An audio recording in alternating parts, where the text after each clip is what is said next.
chapter 6 verse 8 and 9. Mwanzo 6. Wacha tukwe heshima kabisa uanzie 7. Mwanzo mlango wa 6 mstari wa 7, maandiko yanasema nitamfutilia mbali mwanadamu niliyemuumba usoni pa nchi, mwanadamu na mnyama na kitambaacho na ndege wa angani, kwa maana na gairi ya kwamba nimewafanya. 8. Lakini Nuhu akapata neema machoni pa Bwana. Nataka uandalaini hiyo. Nuhu akapata neema machoni pa Bwana.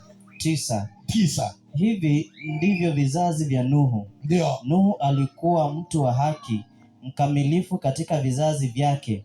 Nuhu alikwenda pamoja na Mungu. Maandiko inasema hivi hapo katika Mwanzo, ni mwanzo wa mambo mazuri mengine ya uchungu katika kitabu cha Mwanzo. Hapo ukienda ukitembea katika Mwanzo utapata kuna baraka, kuna laana, kuna mambo mengi yalitendeka. Lakini nataka tu pale ambapo Nuhu alikuwa wakati wa Nuhu. Kila mmoja anafahamu wakati wa Nuhu ilikuwa kwa kula na kunywa na kufanya maafa. Lakini Bwana akaambia Nuhu, tengenezeni safina.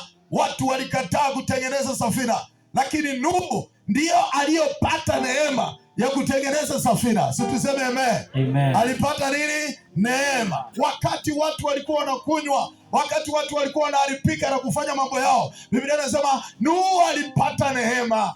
Nuhu alipata neema. Wakati watu wanapofanya mambo yao, tunajua watoto wetu watapata neema. Amen. Kila dunia inapoharibika, mambo mengine ikienda, lakini sisi tuko hapa kupata neema. Amen. Najua hata kufika siku ya leo, tunajua ni neema tu ndio Ben alipata na akafika mpaka leo. Amen. Familia ngapi ni matajiri? Familia ngapi wana uwezo? Lakini hata mtoto kufika chuo kikuu ni vigumu. Lakini neema ikikukalia wewe katika kizazi chako, neema ikupalia, utapata maofisi. Amen. Utapata watoto wetu watagraduate. Ukiwa with that grace, hiyo neema tu utafanya mambo makubwa. Maana Biblia inasema na Nuhu akapata neema. Haleluya. Mstari wa ngapi hiyo? Mstari wa 8. Rudia tena. Mstari wa 8 unasema lakini Nuhu akapata neema machoni pa Bwana. Haleluya. Na Nuhu alipata upate neema. Amen. Na watoto wako mwaka huu upate neema. Nazungumzia kuhusu neema. Neema ikikaa juu yako, haijalishi ulizaliwa kwa kiwango gani, ulizaliwa kwa familia gani, uko na neema yako. Na ninajua kila mtu ana neema. Na neema ikikuja juu yako, haijalishi wewe unatoka kwa familia gani, rich ama poor, ama neema ikikukalia wewe ni wa juu. Amen. Naomba neema ishuke juu yenu. Naomba hiyo neema iko kwa kijana yetu, iwe neema kwa watoto wenu. Amen. Mara nyingi uanga ninaenda kuombea watoto. Nasema kwa harusi, wakati unapohubiriana katika harusi, unasema hata mimi ninaomba mtoto wangu siku moja Mungu amteremkie afanye harusi. Yes. Wakati unapoenda katika sherehe yote, unachilinganisha inakuwa kwako. So mimi ninaomba wakati hiyo neema imeshuka katika Ben, siwaje hiyo neema imeshuka kwa mtoto wangu pia.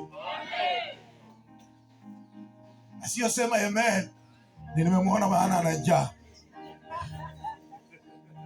Wakati tumekuja hapo, hiyo neema Ben ako nayo, si hiyo neema pia ifuate mtoto wako. Amen. Hiyo neema pia iambatane na familia yenu, kwamba siku moja hiyo neema tutafute Bwana ashukishe hiyo neema.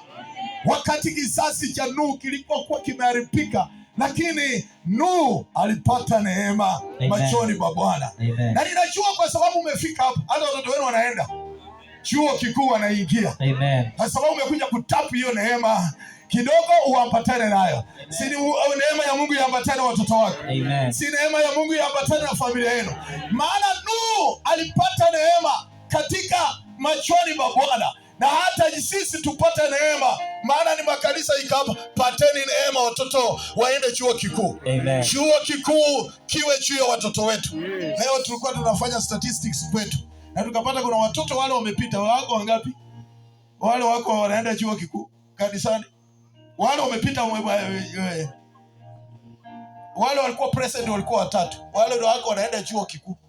Amen. Amen. Na wengine wako. Ninaomba hiyo neema ya Ben, wacha hiyo neema pia ishuke kwa familia yako. Siku moja wakati tunasherehekea hivi, hata wewe tukuje tusherekee kwako. Wanjala, nani alijua kwa mzee Wanjala huyu neema itashuka, mtoto aende chuo kikuu na tena ashuke ifike hivi? Na hiyo neema iko hata kwa wachukuu wenu. Amen. Bali neema ya Bwana ikufuatanisha. Amen. Hata ofisi, hiyo neema ifungue maofisi mbele. Amen. Hiyo neema tu ambayo umetokea tu kwa mandisi huku hivi, na watu wana lami, wana magari, watu hivyo, lakini hiyo neema haijafika kwako, imefika. Amen. Na hiyo ofisi inafunguliwa maana una hiyo neema. Amen. Na hiyo neema Bwana unatuachi yako. Haleluya. Neema iko kwenu, neema iko kwetu, na kwa sababu Bwana amesababisha hiyo neema tuione, tutafuatilia kuiombea hiyo neema. Amen. Kwa jina la Yesu tunaiombea hiyo neema. Amen. Hebu angalia katika 1 Samuel chapter 27 verse 5. Naenda haraka kidogo maana najua. Samueli wa kwanza 27 mstari wa 5. Ikasema ya Akishi, sasa kama nimeona kibali machoni pako, na nipewe mahali katika mji huu mmojawapo mashambani, nipate kukaa huko. Kama basi nimepata kibali, Daudi akaambia hiyo ishi. Kama Bwana nimepata kibali, basi ukanipe mahali nikaweze kuishi. Na ninaomba kwa sababu si Mungu akufungulia maofisi ukakae. Si kwa sababu umepata hiyo kibali na neema. Kiingereza inasema, kwa Kiingereza sio kibali. Kwa Kiingereza inasema the grace. And David said unto Akish, yes, if I have found grace in thy eyes. Lakini Kiswahili inasema neema. Kiswahili inasema kibali. Sasa kibali na neema iko tofauti. Hiyo fashion, hiyo Kiingereza inasema hiyo grace ambayo tunafuatilia. Lakini Kiswahili yetu ya kawaida inaitwa kibali. Kibali ni nini? Ni favor. Sasa sisi tunafuata nini? Grace. Sifuati neema. Nafuata grace, sifuati favor. Sahi favor itakuja mwisho. Simniambie amen. Amen. Tuko baba Jojo kiupiria mtu ila anajaa na angaliange fina anaenda kabisa. Anaenda kabisa. Lakini najua mmenifumilia. Amen. Amen. Hebu rudia tena hiyo katika 1 Samuel. Samueli wa kwanza 27 mstari wa 5. Akasema, Daudi akamwambia Akishi, sasa kama nimeona kibali machoni pako, na nipewe mahali katika miji hii mojawapo mashambani. Kama nimepata hiyo grace, neema, unipatie katikati ya hii miji, maana wewe ndio Mungu umenipa. Wewe ndio Daudi umenipa. Ninatangaza wewe penye huko ni Bwana amekupa neema. Kwa hivyo hiyo neema itafanya mahali pale huko utapanuka. Na hata watoto wako watapanuka, maana ni Mungu alikuweka mahali hapo. Haijalishi ulipatikana katika sehemu gani. Pale upo, hapo ndio watoto wako watasoma mpaka chuo kikuu. Na pia hiyo neema ambayo uko nayo, amen, wacha maofisi fungulia Nairobi, sifungulie Nakuru, sifungulie, maana Mungu anakupatia. Tumekuja hapa tufungue hiyo neema ifuatane apate kazi. Na huwa ninahubiria vijana na wewe ukiwa ndani, kwamba vijana wetu wakisoma wafanikiwe. Utakuta anasema mimi naenda kukaa milimani. Kaa hapa, wajue wewe, nunua tu area hii. Wajue si mtoto wa Wanjala. Si mtoto wa Wanjala ni graduate juice. Lakini vijana wetu wa saa hii sio wewe, wale wengine wajokuja, ambao unakuja wanafika mahali wanasema ati hao watu wanakaa primitive sana, waje niende nikae milimani. Nani? Hapa. Ndio Mungu alikuweka neema yake ikapanuliwa hapa. Na hapa ndio wewe unarudi tena unajenga ghorofa. Amen. Haleluya. Hapa utajenga nyumba ya nyumbani. Lakini utanunua nyumba yako mahali huku karibu kanisani na hapa Savoti. Wewe unapenda Savoti huko. Ununua huko mlimani huko. Ukae huko. Lakini usiame. Hadi sasa mimi ni wa mchini. Na hii neema ilikupata tu kwa hii ndizi hapa. Hapa tu. Kwa hii masanja hii. Hii tu neema iliambatana. Hii masanja tu. Wewe ndio unakuja kubadilisha hii masanja. Sinaongea yako na wewe. Amen. Neema hii kupata hapo. Waje hii neema isonge na wewe, ifungue milango na urudi hapo. Ifungue milango na urudi hapo. Amen. Usisahau wao sasa. Hii neema yao iliwafunika wewe, ndio wewe kaenda na hiyo neema. Umesaliwa wangapi Ben? Silituli. Lakini ni wewe ndio umegraduate. Mbona Victor graduate? Mbona nani anaitwa nani mkubwa? Vika graduate online. Ilikuwa wakati wa mambo ya online ishindwe. Corona. Corona ndio ilifanya. Haleluya. Haleluya. Hii mambo ya online ishindwe. Bora hakutualikako homecoming. Neema. Sasa ilikuwa bado. Mwenye neema ndio huyu. Haleluya. Wa online wako wapi? Lakini mwenye neema. Tupigie Bwana makofi sema amen. Haleluya. Ukiwa na neema unafanya vitu unique. Ukiwa na grace unafanya vitu zako unique. Yaani unafanya vitu zako tu tofauti na watu. Watu wa online wewe unafanyaga tofauti. Watu wa hivi wewe unafanyanga tofauti. Maana wewe una that grace. Ukiwa na hiyo grace, katikati ya watu tu, wewe unaona una hiyo neema yako.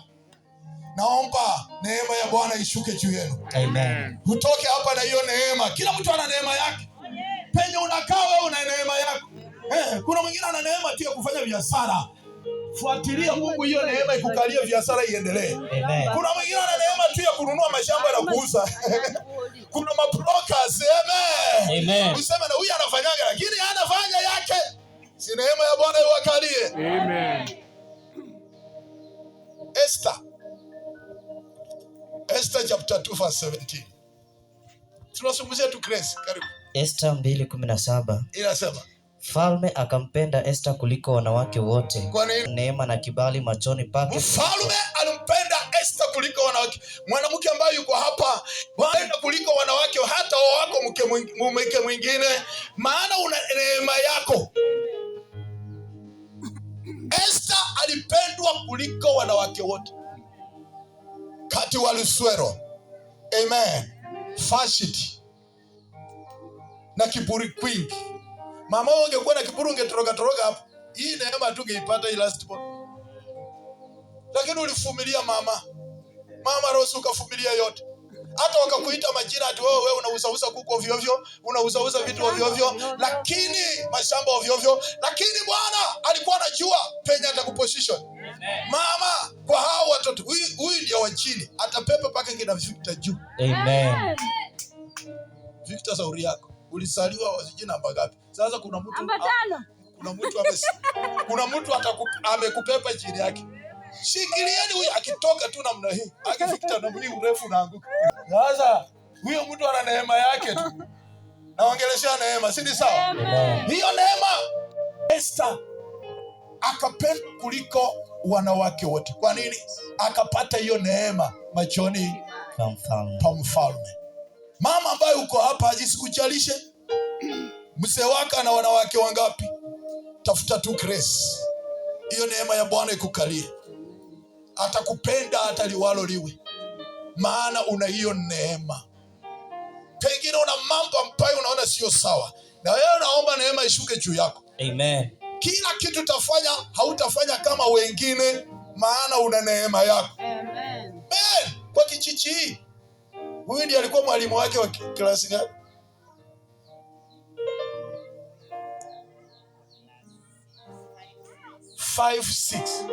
Si ndio? Wangapi ulisomesha au watoto na wachafika penye pene amefika? Wengine walifika. Wengi wajafika. Wengi walidefault. Lakini simama juu. Neema ya Mungu yapatane na wewe. Amen. Hiyo neema ikufungulie milango ya kazi. Hiyo neema isonge pamoja na wewe. Hapa Biblia inasema Esther akapendwa kuliko wanawake. Unaenda kupendwa. Penye utaenda nikwambie, watakukatalia tufanye hapa kazi. Maana huyo una hiyo grace. Amen. Penye utaenda utapendwa kuliko wengine wote. Maana umetuita tunakuwekea mkono kusindua uende. Una hiyo grace kijana yangu. Hiyo neema tu bado inakufungulia milango. Wale ulisoma na Oprah Winfrey.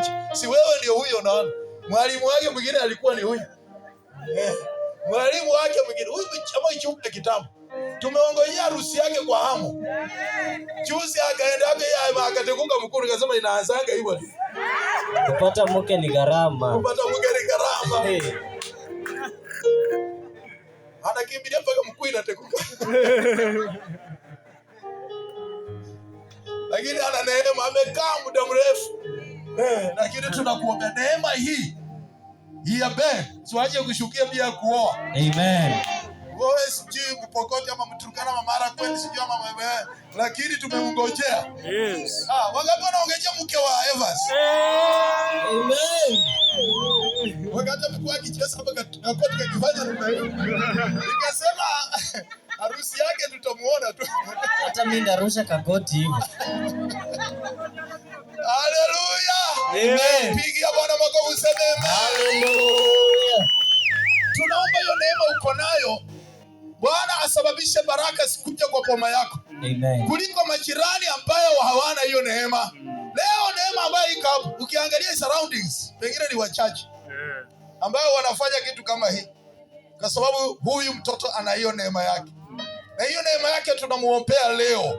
Ambatanishwe hiyo neema mpaka kwa maofisi. Yes. Kazi ambayo tulifika mahali mwenzetu mmoja akasema ati mnasoma hakuna kazi. Kazi ya watoto wetu iko. Yes. Amen. Kazi ya watoto wetu iko. Yes. Kazi ya watoto wa madhabahu iko. Yes. Hakuna siku utakosa kazi. Wewe tu bora uchunge laini yako. Mungu wake anakupatia maofisi. Maana wewe una neema. Amen. Luke Amen. chapter 2 verse 40. Namaliza hiyo kabisa tukule. Luka. Luka 2 anasema, Yes. Yule mtoto akakua, Yule mtoto Yesu akakua. akaongezeka nguvu, Ben uongezeke nguvu. amejaa hekima, Na uchae hekima Ben. na neema ya Mungu Na ilikuwa. neema ya Mungu ikuwe pamoja nawe. Amen. Kwa jina la Yesu tuseme, wakati wa Yesu akakuwa katika kimo na akajawa na hiyo neema ya Bwana ikakawa juu yake. Ndipo huyu Yesu tuna celebrate leo. Maana na hiyo neema yake. Tunaomba Bwana akupe hekima, kibali, uweza na mamlaka ya ofisi hiyo. Amen. Maana una neema yako. Siku zinakuja hawa wazazi wametembea na mabaiskeli, utakuwa unaendesha magari. Siku zinakuja hawa wazazi wamekaa kwa nyumba hii kwa sababu yenu, lakini watakaa kwa ghorofa. Haukuvi leo, haukuvi saa hii mpaka uliokuvinuvia baba bo. Utaishi uone uzuri wa watoto hao. Na huyo Ben amefungua na milango zitafunguka hapo. Maana na neema imekuja na tumekuja kushangilia hiyo neema. Kwa jina la Yesu tuseme amen.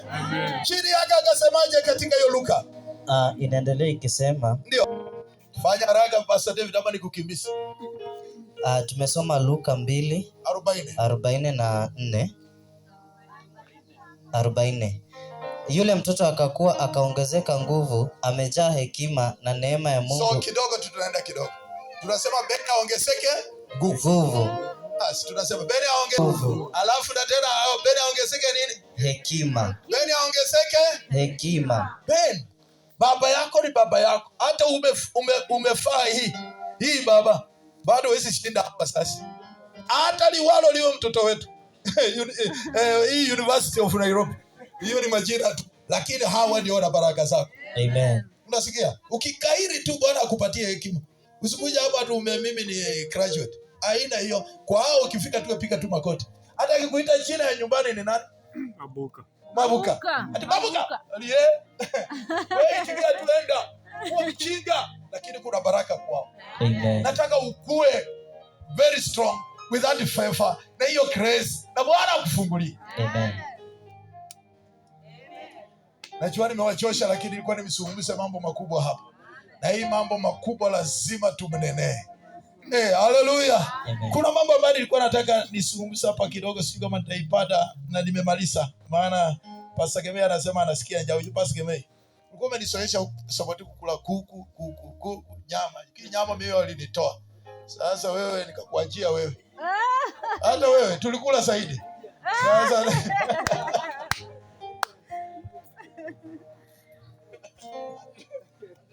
zaidi. Lakini ninasema Proverbs chapter 3. Bwana asifiwe. Amen. Nilikaa Saboti, familia Saboti walinilea kwa muda mrefu. Nikashukuru sana kwa sababu Mungu aliwafanya muishi na pia nipatane na nyinyi. Lakini hapa familia ya jini huko pia wanatulea. Beni huyu ni mtoto wetu. Maana sisi ndio tulimpeana officially akakuja Saboti.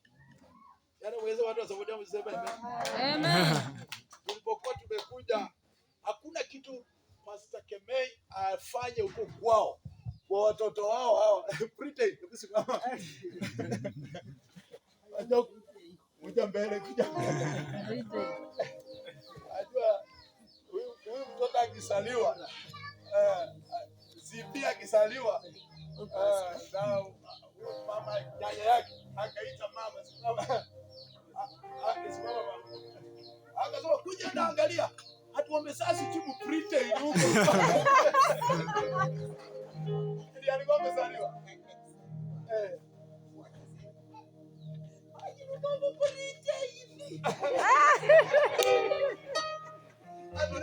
Adileoni mupretend.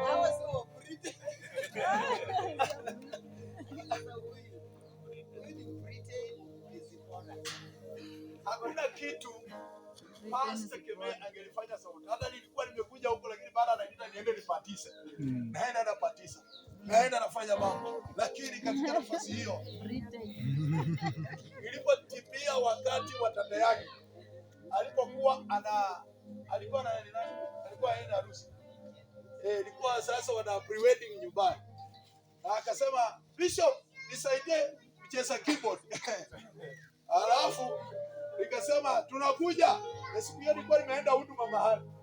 Na nikamwambia mama, enda kwa Pastor Keme. Haya akachukua pen. Na wakaenda kwenda huko na Pastor alikatalia. Sasa Pastor wewe unakatalia keyboardist wangu. Hadi baba sasa usiseme mimi nimepaki free. Sasa nikaona ananitafuta maneno. Kamwachi. Ili mimi niseme kitu aseme baba wewe. Nikasema hapana huyo. Na aliyempeleka ndio huyo. Mlienda na vijana wa nje. Na huyu naye alikuwa ameenda huko deliverance. Sasa kukuwa deliverance nikamwambia wewe uko wapi? Hadi hapo nikasema enda kwa Pastor Keme. Na akakeukia huko bwana. Na akaikia KH. Sasa bwana utoe faini. Leo nimekuwa watu wengi sana. Na nikamwachia na hii familia bwana. Yote. Asifiwe Yesu. Amen. Katika Proverbs chapter 3. Proverbs 3:4. Methali 3 yopata kibali na akili nzuri mbele za Mungu na mbele ya mwanadamu. Haleluya. Tunatangaza Ben kuanzia leo upate hiyo neema na kibali ya Mungu mbele ya Mungu na mbele ya wanadamu. Mwanadamu ni wale unaenda kufanya nao. Kwa jina la Yesu wale unaenda kukaa nao. Hiyo kibali iambatane nao. Inasemaje? Rudia. Ndivyo utakavyopata kibali. Na akili nzuri. Naomba uwe na akili nzuri. Saa hii tunakuachilia uende kwa watu ambaye sio lugha yako. Watu ambaye sio kabila yako, watu ambaye hauwajui. Lakini ukiwa na hiyo neema na hiyo kibali, kila kitu kitakuwa sawa. Amen. Maana watoto wengi anapofika huko nje anachanganyikiwa. Anaanza kuingia na kwa vitu fulani. Akipata pesa za kwanza anaingia ulevi na raha. Kuwa na akili nzuri bwana. Amen. Kiwa penye ground umetokea. Angalia hawa wasasi. Angalia wa kwenu hawa. Amen. Bado kuna watoto wengine hata waduku yako. Hata watata zako wanataka usaidizi wako. Mungu akupe hekima na akupe kibali. Tunataka kuombea mtoto huyu. Lakini kabla hatujaomba, nataka wewe usimame juu. Simama juu. Simama. Tainua mikono ambie Bwana, naomba neema yako inishukie. Neema ya watoto kusomesha inishukie. Neema ya kujenga, neema ya kufanya mambo makubwa ishuke. Neema na kibali chako kiwe juu yangu. Neema hiyo iambatane nami katika mwaka huu. Neema hii isongeshe familia yangu. Hata pia mtoto wako moja apatikane. Mtoto wako moja apatikane graduate. Mtoto wako aenda asome. Mtoto wako aishi. Mtoto wako akaone kwamba katika nafasi hii. Hallelujah. Hallelujah.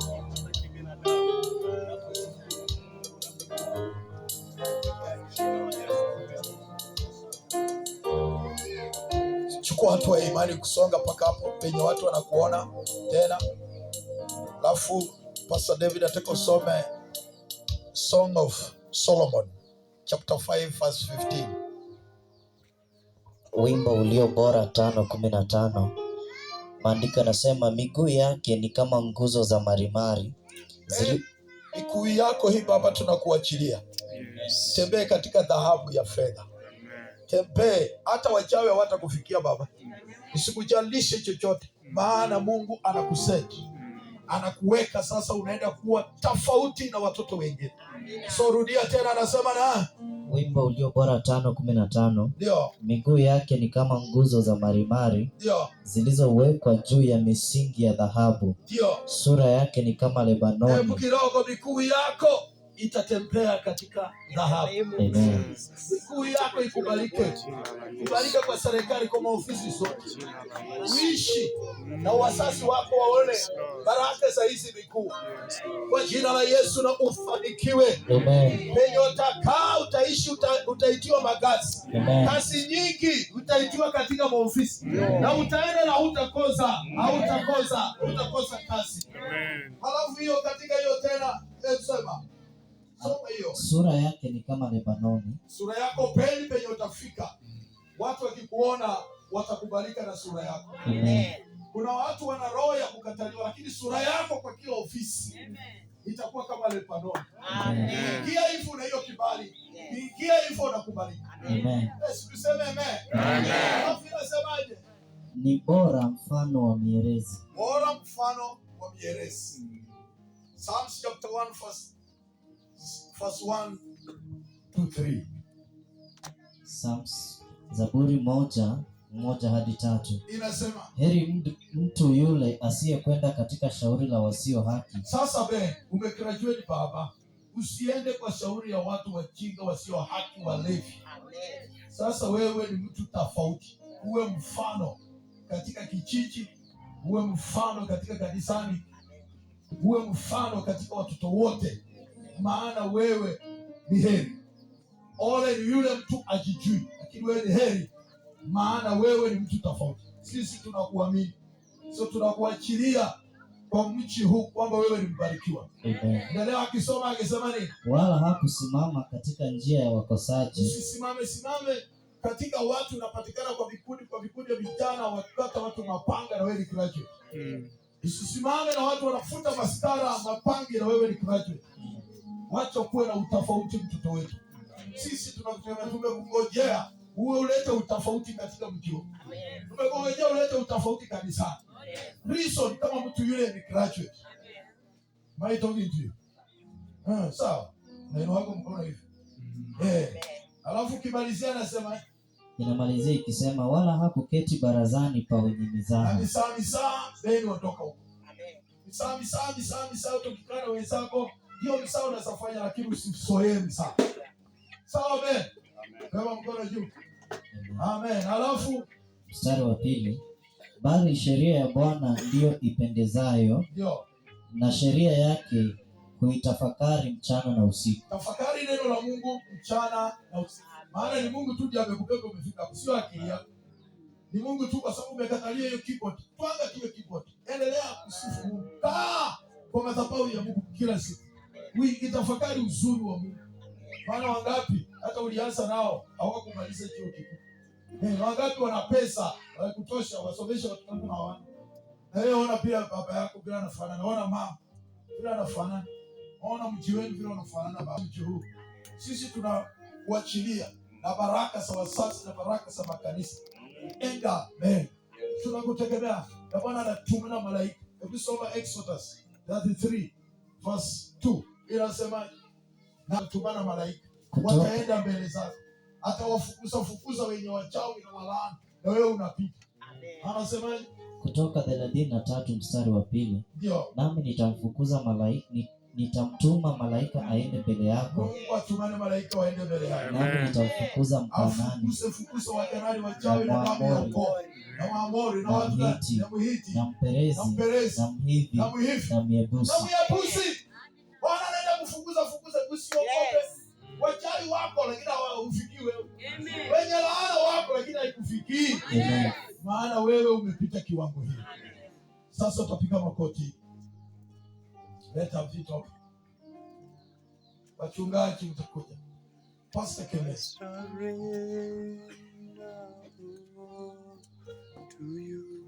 Mchungaji msumuke huko. Simama mbele yake. Wajua mchungaji kama yako kama mimi. Yeye ni wangu. Amen. Naweza kumtuma afanye kazi yote na yeye ni familia yetu. Unakaa na huyu mtoto. Nataka umsemee tu mambo, sio kuomba kwanza. Alafu mwisho utaomba.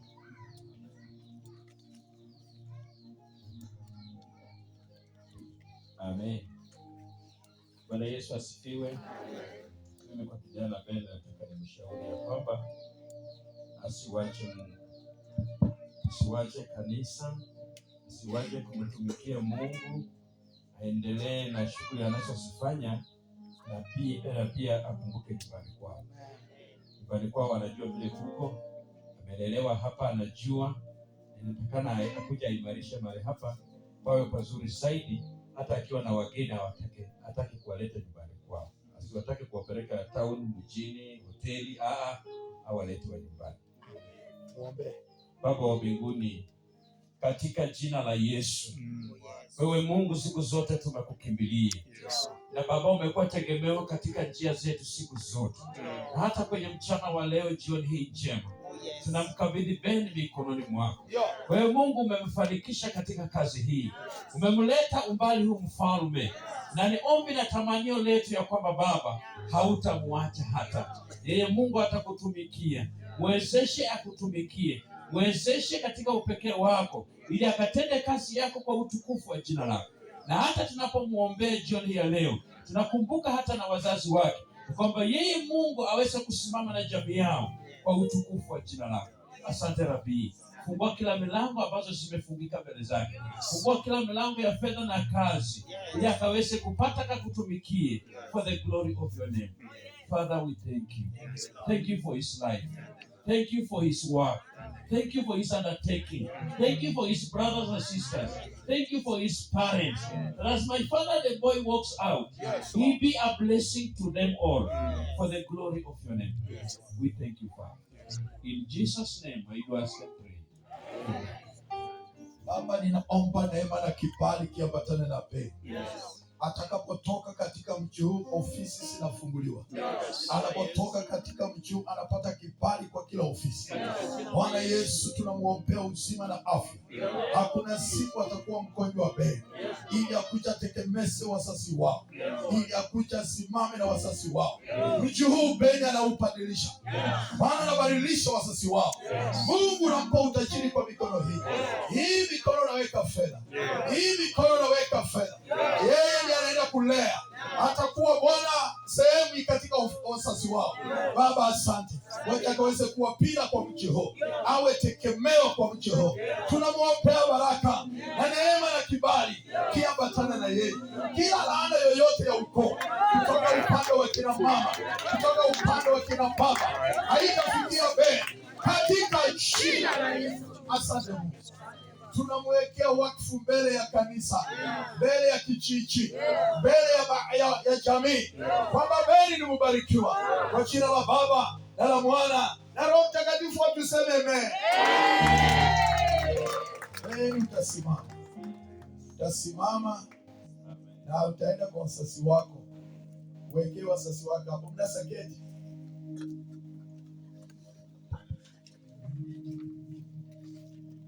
Piga makoti hapo kwa mbele ya wazazi wako. Tunaanza na mama. Mama, zungumza kitu kwa mtoto wako, kila mtu akisikia. Baraka zako zote zitoke kwa tumbo yako. Muachilie mtoto wako, ndio amepiga makoti. Na sisi tumekaa tumesubiri tuone. Kwanza nashukuru Mungu kwa sababu ya jioni ya leo.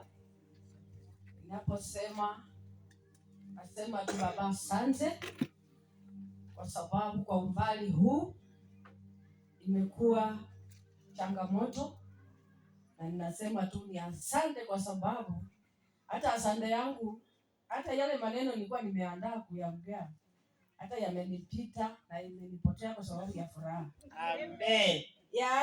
Yaani kusema ukweli, Ansa wacha hivi. Mungu akuinue. Ansa hivi, mama, wewe ni mtoto wangu wa mwisho. Kwa hivyo katikati ya watoto mimi ninakuachilia mambo pura. Nenda hivyo, maana tunataka wengine waseme. Baba, najua ya kwamba wewe ni mtoto wangu wa 8. Ndio. Kutoka kwa tumbo langu, na ninakuachilia Mike. mbele ya mataifa. Ndio. Wacha upate kibali. Ndio. Mbele ya mataifa. Tunakubali, amen.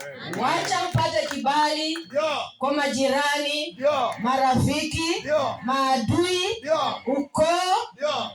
Yaani tasama, hata hivyo unaenda nje na uche unilee. Na hata hivyo umeanza kunilea kwa sababu mahali ulipo umeanza.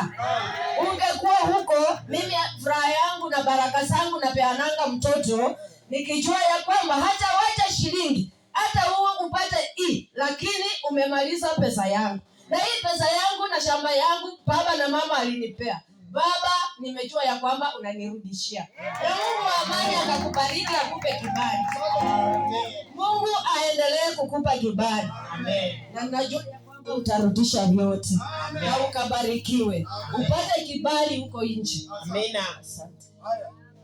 Baba sasa ndio huyu. Baba ndio mwenye baraka zote. Amina. Sijataka kuwasimamisha maana mna njaa. Sasa keti tu na utulie, na ukiona akisema kitu tunapiga basi.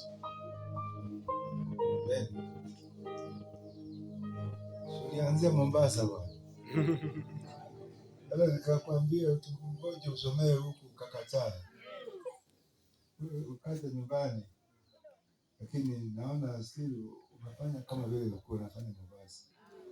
Amen. Umeipata na sifanye watu uwe na kiburi. Kuwa mtu social kwa watu. Amen. Ukikuta nyanya njiani watu zingine jifanye kama hukuona lakini umeona. Usaidie kile mzigo mtu amepata. Amen. Sina mambo mengi. Kwa mimi kufungulia njia. Sema hivi msewanjala, wewe ni mtoto wangu wa mwisho sio? Sema wewe ni mtoto wangu wa mwisho. Na nashukuru kwa kufungulia milango zako. Nashukuru Mungu atufungulie milango. Ndio kwa matunda ko. Nyakana ndio kwa matunda ko. Amen. Amen. Asante. Pia mnaweza mwekea mkono muombe. Haya, muombe. Kama umefika leo. Omba. Baba omba. Baba, katika jina la Yesu Kristo tunasema ni asante kwa siku hii ya leo. Kutuwezesha kukaa katika mtaa huu. Kwa hivyo Kristo tunasema neema ambayo imewezesha watu wengine huko nje iandamane na wewe. Na tutaona raha kwa sababu utakuwa unaenjoy. Na ukienjoy sisi pia utakuwa tunaenjoy. Kwa sababu ukituangalia utaona hivi mzee vilifanya maajabu. Umefanya maajabu kwa sababu wakati unajua nakimbilia wewe ama nakupa pesa, kwa sababu ya uaminifu wako ndio umepata hii degree. Kwa sababu wengine wanaenda wanakula pesa alafu anatoka anasema kitu fulani si kufanya, mimi makosa ni yake. Sasa mimi nakushukuru, neema ya Mwenyezi Mungu ya ndani. Amen.